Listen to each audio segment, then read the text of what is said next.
Insults. Diemžēl katrs cilvēks var tikt pakļauts šādai diagnozei, šādam nelaimes gadījumam.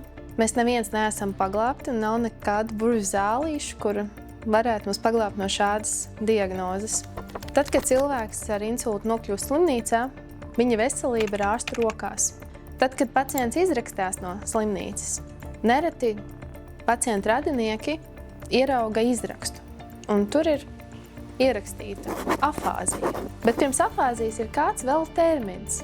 Vai tā ir broka, vai tā ir vernika, vai tā ir anomiska afāzija, vai kāda cita forma. Radinieki vēršas pie ārsta ar jautājumu, kas tad tā afāzija tāda ir.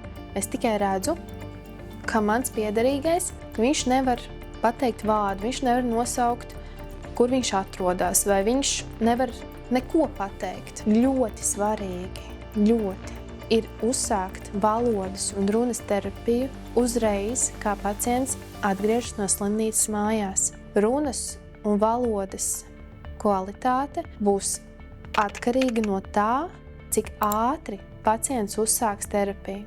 Ja pacients atgriežoties mājās gaida mēnešiem vai pat pusgadu audiologopēda vizīti, šajā gadījumā runa un valodas kvalitāte var tik atgriezt tikai par 50%.